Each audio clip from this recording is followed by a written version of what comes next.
Has it ever occurred to you that every parent wants the exact same thing for their son or daughter? I mean, think about it. Every parent, regardless of our age or our race, our background, nationality, where we come from, how much money we make, where you're even at in your faith. It doesn't matter if you're a believer or unbeliever. All of us as parents, we want the exact same thing for our children. And you know what that is? We want them to have a better future. We want them to have a better future. We want them to have a brighter future, maybe a little bit better than our own future. And so we're trying to set them up for success. Now, if I ask the question to all of us as parents, I said, hey, listen, I want you to make a list of those priorities. Like if you were to paint a target, like what would be the bullseye in terms of a better future? All of us, we'd get a list out and we'd start jotting things down. Maybe it's a college education. Maybe it's marrying the right person. Maybe I don't know what that list would look like, but we would all generate a list of what it looks like for our son or daughter to have a better future. Now, playing that out over those 936 weeks from birth to the time they graduate and they're out of our house, that's pretty complicated. How do we accomplish all those priorities? How do we hit that list and make sure everything is accomplished? Well, here's what I know to be true. I know that if we were to take your list, I don't even know you, but if we were to take your list, here's how we could categorize all those things on the list. We could put them in about 2 or 3 buckets. The first bucket, if we were to take all those priorities and say, here's how we would group them together. We'd put them under the category, the first category of smarter decisions. We want our kids to make smarter decisions, don't we? How fast were you driving? With who? You're not gonna wear that, I'm sorry. Okay, you're gonna have to go upstairs. Have you ever said that? Okay, okay. No, we're not wearing that. Please, we say please in our house. No means stop hitting. We don't talk to your mother that way. Like smarter decisions. We want them to make smarter decisions than the decisions that you made, because I know some of you made some dumb decisions, didn't you? Right? Thank you for laughing, okay? We want our kids to make smarter decisions. Now, it's not only smarter decisions that we want for them to have a better future, but we want them to have stronger relationships. It's smarter decisions and stronger relationships. I mean, we want them to actually grow up and be people who are good people, responsible people, that they love us. Remember last weekend we said the goal is that they would actually want to come home and be with us when they don't have a curfew, when they're out of the house, that they care enough about us and they love us. They love their brothers and sisters, their siblings, their extended family, their teachers, their coaches. I mean, we want them to be solid citizens, to make a contribution to our society. None of us wants to see our kid grow up and then all of a sudden we find one day when they're 28 years old, they're in our basement wearing their underwear, eating Captain Crunch and gaming all day. That's not the goal. It's not what we want. We want them to have stronger to get a job. Amen? Look at that. Even some visitors were saying amen. That's awesome. Yeah, like we want them to make smarter decisions and have stronger relationships. Now, if you're here today and you're a guest, maybe this doesn't apply to you because you're trying to figure out the faith thing and you're on the fence and you're not sure, and that's okay. But for most of us in this room, you could group those together in 3 categories. If you want your kid to have a better future, you could say it's smarter decisions, it's stronger relationships, and it's also deeper faith. We want our kids to have we want our kids to know and experience God. We want our kids to encounter the living God, to know that He's real, that no matter when they go through high school and somebody's vaping or somebody says, hey, let's do this, or hey, you want to hook up or whatever, it's on the deal. Hey, we want them to know that God is watching. We want them to know that God loves them, even if they choose to vape. We want them to know that there's consequences for vaping. I don't know why I'm on the vaping deal, but don't vape, okay? Did you ever see when they vape and they're driving their car and then they roll down the window and it's like, I'm like, dear God, insurance agents love it. All the prices are gone. Anyways, okay. So we want our kids to know God. Don't you want your child to? I don't care if they're 13, 16, 38, 58. That means you're probably like 108, but whatever. We want them to know God, don't we? Yeah, to know God. So I think that every kid is running around and they have like a sign on there. They're wearing a sign. And you know what the sign says? The sign says this. It says 3 words. Amaze me, inspire me, and move me. I think really every person walks around. Every human being. Amaze me, inspire me, and move me. In fact, one of the reasons that we're doing this series, let me just show you a picture. I think as parents and as a faith community, this is Ella probably about 6 or 7 years ago when we used to live in Florida, and she's reading her Bible. And our job as parents, listen, our job is to amaze. We want to amaze our kids by setting their minds to imagine the God of the universe. We want to inspire their wills to follow Jesus Christ. And we want to move them, their little lives, their little hearts, to love God. And so today, in terms of parenting and pouring back into people, let me just give you my bottom line up front. Here's what I want to talk about this weekend. If you want your kid to have a better future, then help them to understand how to say those 2 words, love God. To love God. Now, why is this important? Because one day, your kid is going to wake up, I don't know what age, but they're going to wake up and they're going to face a decision and they're not going to know what to do. And unfortunately, they might get to a season in their own phases where they're not going to talk to you about it. You're more on the sidelines. And so they're going to be kind of processing this and they're going to be looking around. And if we teach them, if we help them to understand God, then hopefully what's going to happen, they're going to trust in God with all of their heart. They're not going to lean on their own understanding, but Proverbs 3, 5, and 6, they're going to acknowledge God in all their ways. And what God's going to do? God's going to make their path straight. He's going to help them make good decisions. There's going to be times when they're heartbroken as kids, that somebody lets them down, a coach, a teacher, a girlfriend or boyfriend. They're going to be extremely hurt relationally. And if we help them to understand, to love God, to show them what that looks like, then you know what? Here's the promise and the truth of his word. Proverbs 18:24 says this, that there is a friend that sticks closer than a brother. Why does Jesus stick closer than any one of our siblings? You know why? Because he's closer in blood, because he spilled his blood for you and for me. And you want your kid to know that. And then even if your kid can't feel Jesus, can't sense him, and he's struggling, she's struggling with that in their phase of life, here's the deal. Proverbs 18:10 says this, that the name of the Lord is a strong tower, and the righteous, what do? They run to it. You can always run to God. You can always go to God. You can always trust God. People might let you down. They might disappoint you. You might be divorced or single again or whatever you're dealing with. I want you to know today that wherever you are in your journey, you can always run to God and he will provide shelter for you. And you want your kids to know this. I want my kids to know this. I want my kids to know that when it comes to their faith, that even when they're faithless, God is faithful. I want them to know, according to the word, listen to what Hebrews 10:35 and 36 says. I love this verse. It says that we shouldn't throw away our confidence. Not our confidence in ourselves, but we shouldn't throw away our confidence in God. Why? Because when we persevere and we do the will of God, and you might ask, well, what's the will of God? You know how you hear the will of God? You read it, Matthew, Mark, Luke, and John. Get close to Jesus. Follow him. That's the will of God. When you do that, man, here's what the word says. The word says that then God will bless you with the promises that he has stored up for you.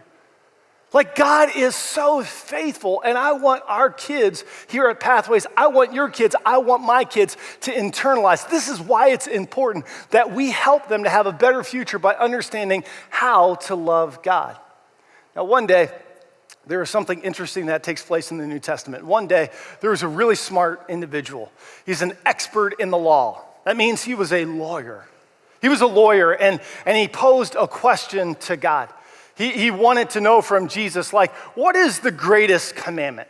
See, you really can take these 2 or 3 categories, the category of smarter decisions and stronger relationships and deeper faith. You could take those 3 from your list to those 3 categories to one thing. And Jesus, he shares the one guiding principle and reality for us as parents and for us as people. He talks about the one thing that matters most. In fact, it mattered so much that it's recorded in all three of the four Gospels. It's in Matthew 22, Mark 12, and then today what I want to read out of is Luke chapter 10. So this lawyer says, hey, what is like the greatest? And this is what Jesus teaches. Jesus basically says, hey, listen, if you want to have a better future, then you got to understand how to love God in the here and now. If you have a Bible, go with me to, or mobile device, Luke chapter 10, verse 27. This is the one verse that I want to share with you on the TV today. Here's what Jesus taught. Jesus taught, love the Lord your God with all of your heart and with all of your soul and with all of your strength and with all of your mind. Now, pause. This is where I'm going to kind of get a little Bible geeky. Okay, I love teaching the Bible. So you're gonna have to stay with me. In fact, here's what I need you to do. I need you to scoot up on your chair 2 inches, okay? So move your 2 inches up, okay? All right, ready? 1, 2, 3. Thank you. Yes, move up. Okay. Lean in a little bit. Lean in, okay? This is like noon. This is 12 o'clock. This is game time, okay? All right, this is Jesus time. Lean in, okay? Come on in the back, lean in. All right. Love the Lord your God with all of your heart, all of your soul, and all of your strength, and all of your mind. Listen, when the lawyer heard this, Jesus was he a Gentile or a Jew? What was he? He was a Jew. The lawyer was a Jew. When Jesus taught this, the Jewish lawyer would have said, yeah. Obviously, right answer, good job. Check the box, Jesus. Why? Because this quotation comes out of the Old Testament. It's the Jewish Shema. It means that every single day, a good Jewish boy or girl would wake up, a family would recite this verse. To love the Lord your God means to have a vertical relationship and make sure that you do and keep the commands. Keep God's commands. If you keep God's commands, God's happy. Everybody's happy. You're happy. Even your mama's happy. Keep the commands. In fact, the Old Testament has 600 commands in the law according to Moses and what God gave to Moses. All kinds of commands. Some of you are like, I thought there were only 10. No, over 600. And so Jesus says, well, you kind of know the answer. He teaches the answer. Love the Lord your God with all of your heart, soul, strength, mind. Like, love him. But for the very first time in human history, see, I know some of you are like, yeah, I know this verse. I know this teaching. I've heard it 100 times. Listen. Don't minimize what Jesus maximized in this verse. Please don't do that. Don't allow your familiarity with this. Listen, you're going to learn something new today. God's going to speak to you. I believe the Holy Spirit's going to drive something into your heart. Lean forward. Don't scoot back. Okay? Then this is what Jesus says. And love your neighbor as yourself. That's a direct quotation out of Leviticus 19:18. For the very first time in history, in human history, Jesus, he takes and he puts these verses together. That was never heard of before. It was revolutionary. Before, you would have said, how do you love God? Well, you love him with all your heart, soul, strength, mind. You keep his commands. But Jesus does something extraordinary. He starts trending horizontally. He starts saying, you know what? The way that you demonstrate and you authenticate your love for God vertically is by making sure you love your neighbor. In fact, Jesus is saying it's not just one command. He's actually saying there's 2 commands, but they're so inextricably linked. They're tied together. One is not more important than the other. It's not in terms of importance, catch me, watch me. It's important in terms of sequence. Love God and love your neighbor. In other words, friends, listen, you can't adhere to this command and then violate this command and say that you're deeply in love with God. It doesn't work that way. It just doesn't work that way. And for the first time, Jesus puts these together. And everybody, the crowd goes wild. No, they're just like, what? Huh? I thought you were going to say keep the commands. All right, now, here's the reason. If you read on in Luke chapter 10, here's the reason that the lawyer asked the question. Why? Because there was a question behind the question. He wanted to justify himself. That's what the text says. And he wanted to ask this question to Jesus. Well, then who's my neighbor? Who's my neighbor? Now, if you go back to Leviticus 19:18, that verse, love your neighbor as yourself, Jesus is pulling about half of that verse. The front end of that verse says this. It It says, don't hold a grudge against your people. So in Leviticus 19, what is taking place is that Moses is giving the law and he's telling the people, listen, make sure you treat your neighbor, and he's defining neighbor as your fellow Jews. And what Jesus is about to do, he's going to revolutionize this by redefining what neighbor is. And you know how he does that? Now stay with me if you're a parent, because you're like, where is this going? Listen. The most important thing you can teach your kid to have a better future is to understand, help them to understand how to love God. And love for God is not just this way. It's not about just your kid reading the Bible or coming to church. That's a part of it, but it's how they love their neighbors. And Jesus redefines neighbor. This is so amazing. You know how he redefines what a neighbor is? He tells a story.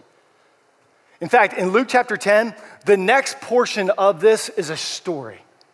It's a story about a guy who gets beat up and robbed, and he's at the side of a road, and there are three individuals that pass by. A priest who sees his fellow Jewish person, and he goes and he passes on to the other side. There was a Levite, and he just keeps going. He keeps trucking. And then there was another individual, a Samaritan. Jews and Samaritans didn't hang out. It wasn't. And you know what the Samaritan did? He went over to the side of the road and he bandaged him up and he helped him out. And then you know what he did? He took him to a hotel and he put him up for the night. In fact, the scripture says, and the next day he came back, he paid the bill. This story was so huge because you know why? Stories stick. The crowd was listening and they were hearing this. And then Jesus asked the question to the lawyer. Now tell me, who was the person who was a good neighbor? In other words, who really loved God? Who really loved God? If you read Luke chapter 10, the lawyer couldn't even say the ethnic identity of the hero of the story. He couldn't even say Samaritan. He said it was the person who had compassion. In other words, love for God is love for people. Now, what do you do with this as parents? Where do we go from here? A couple things. You want some application? Let me give you some application. You're jotting notes down. You want to be a better parent. You want to just be a better person. You want to be a college student that influences other college students to follow Jesus Christ. They might be at a Christian college, but listen, they're far from God. This is the way you do it. You're at UW Eau Claire. You're at your workplace. You're at Kimberly-Clark. You're at wherever you are. You're somewhere. You're doing something. You're on social media. Do you know how you influence people? Do you know how you spiritually parent, raise up, pour into, invest in people when it comes to your faith and love for God and love for your neighbor? There are three different kind of application points. The first is this. If you're a parent, jot this down. Make what you teach your kids relational and not informational. Listen, Jesus wasn't trying to give a formula to faith. In fact, he took all 600 commands and he reduced it to one. He completed everything. In fact, Matthew says all the law and the prophets hang, they turn, they hinge on one command. Love God and love your neighbor. So make sure when you're teaching your kids about faith that you're always talking about it in the context of friends, family members, coaches, teachers, all the people out there. Talk about it out there. Yes, you want them to read the Bible. Yes, you want them to memorize. But listen, I know a lot of people with a lot of head knowledge, and they don't got a lot of heart love. Right? Have your kids have a lot of heart love. Second thing, apply it this way. Spend the bulk of your time around what Jesus taught and modeled. The Bible's of all importance and all value. All of it's important. All 66 books. Listen, you're not, so what are you going to do? Are you going to teach your kids chronologically the Bible? Are you going to go verse by verse through the book of Isaiah? Now, listen, there's not enough time for that. In fact, I'm not even sure our responsibility is to teach them every single thing in the Bible by the time they get out of high school. What I think is that in every phase, we teach them the most important things. And the most important things is what Jesus said. Matthew, Mark, Luke, and John. Get them into the Gospels. Share. Talk about the stories of Jesus. Third thing is this: be a part of a church that makes a growing relationship with God a priority. Good news, you're a part of that church. You know why? Because we exist to lead people into a growing relationship. With who? Yes, Jesus Christ. Yes. And we do that by loving one another. Listen, friends, as we close today, here's what I want you to know. When Jesus said this in Luke chapter 10, verse 27, he was actually pointing ahead in time. He was foreshadowing. He was giving us a clue about God's love. In fact, Jesus lived to model God's love. He died to prove God's love, and he rose again so that we could share God's love. He gives us the power to do this. Today, as we were talking about connecting your kid to the story of God, if you want them to have a better future, then you got to help them to understand that love for God is love for people. Every single person, even Bears fans.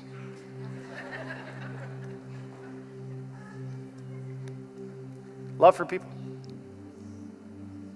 He was redefining. He was blowing the doors off of. He was saying to this Jewish lawyer that you're going to have to let go of your ancient, racist ways. We're going to have to let go of the things that catch us off guard. You can't divorce a vertical love for God without a neighbor love for people around you.